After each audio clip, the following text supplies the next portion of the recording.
going on, crew? Welcome back to the show. I am so glad that you were able to make it back and spend some time with me today. Now, listen, before I actually go ahead and get into everything, I got two questions that I want to ask you, because when I first saw this, I died laughing. I could not stop cracking up, right? So here they go. My two questions.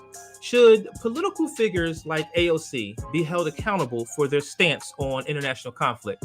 And also, oh my goodness, are movie theaters the new battleground for political discourse? Oh my goodness. I asked you that because, listen, we got Palestinian protesters, AOC, and a movie theater. That sounds like the recipe for a firecracker.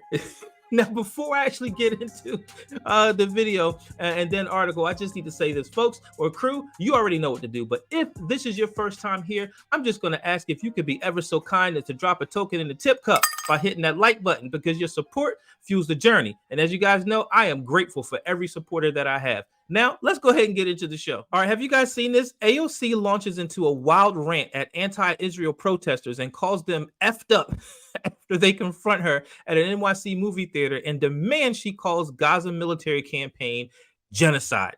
Left-wing squad Democrat Alexandria Ocasio-Cortez, Sandy, or AOC as everybody's been calling her, lashed out at an anti-Israel protester who confronted her and her fiance at a Brooklyn movie theater, demanding she calls what's happening in Gaza a genocide. You guys let me know how you feel in the comments. Like I said, I haven't really been keeping up with it. Don't really know everything that's going on over there. Let's go here. Pro-Palestine demonstrators ambushed Ocasio-Cortez and Raleigh Roberts outside the boutique theater Alamo Drafthouse in Brooklyn. You refuse to call it genocide, and I need you to understand that this is not okay, the protester says. It's not okay that there's a genocide happening. You're not actively against it, the protester adds. A visibly frustrated Ocasio-Cortez, who has long backed far-left causes, far left, I mean, like, she's extremely, extremely progressive. A far left, we'll go with that, but just extremely, extremely progressive. It causes and protests, yells in response, "You're lying," is what she says. All right, so there she is right here. She look upset.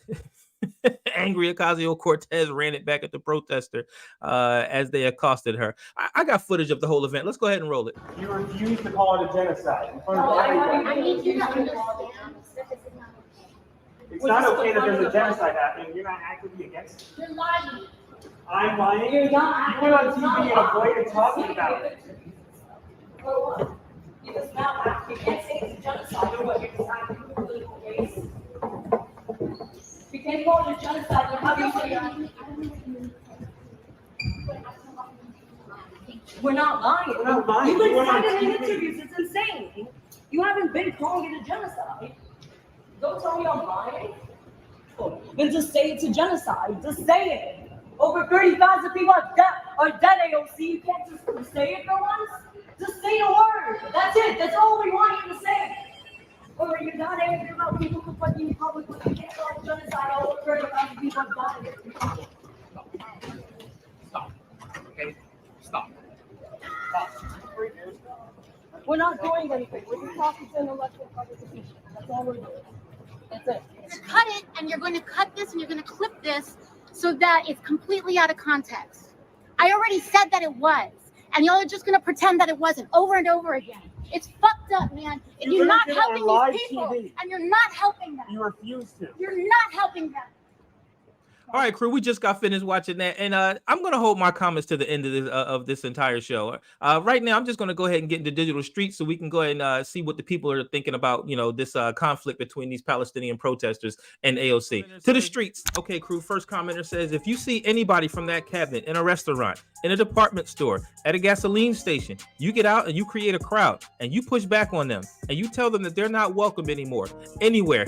You guys remember that? She's actually referring, or I don't know who this is, but they're referring to Maxine Waters when she did this California representative. Go ahead and take a look at this. And if you see anybody from that cabinet in a restaurant, in a department store, at a gasoline station, you get out and you create a crowd. And you push back on them. And you tell them they're not welcome anymore, anywhere, All right, crew. That was Democratic Representative Maxine Waters out of California, who actually had a megaphone, as you saw in the clip there. And that was the perfect example of what it would actually look like if you are actually enticing and soliciting a crowd for violence, right? I wonder what would have happened if they actually went out and did what she recommended. Would they have actually charged her with anything? I highly doubt it. We all know there's a two-tiered justice system in America right now. All right, let's go ahead and move forward. Next commenter says, AOC loves protesting as long as it's not against her. It doesn't really seem like she likes it too much, does she? It doesn't really seem like she likes it too much. Okay, next commenter says, LMAO, all that flip-flopping finally coming back to bite her. She's experiencing what it's like to be beaten by her own. That's actually pretty funny. I heard this a while ago that the Democrats eat their young, right? They're cannibalizing each other right now.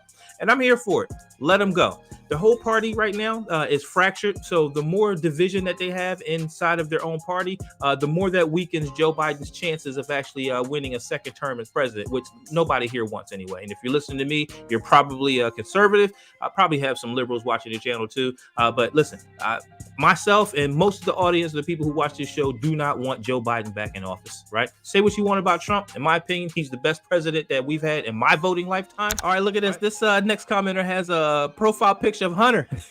Got a Lucy in his mouth like a backyard mechanic. All right, what he says here, her boyfriend is the biggest beta. You know what? I noticed that too when I was taking a look at that video. He seems a little soft, right? Seems a little soft, like he's simping, like maybe AOC wears the pants in that relationship. Definitely some serious simping going on in that household for sure. All right, next commenter says, to see her harassed by her own ilk, they are eating each other now. They got a thing of popcorn here. Actually got 2 boxes of Fat Kid snacks and a crisp beverage to wash it down. They are here for the show, and so am I. It feels good to see them eating each other, I swear. Like I said, the more they eat each other, the more it looks good for that President Biden will not get a second term, and I'm definitely here for that. Our next commenter here says, listen. Where's the accent, Sandy? Listen, if you guys don't remember that video, I'm going to go ahead and play it for you. Watch this. All right, listen. Okay, listen. All right, crew, we just got finished looking at digital streets. I actually have a lot of fun doing that. It's one of my favorite segments whenever I do bring it up. I really enjoy hearing from the people. The internet always wins. Some funny people out there who raise some interesting points. So I'm just going to go ahead and get into how I feel about this. I told you I was going to save my comments towards the end.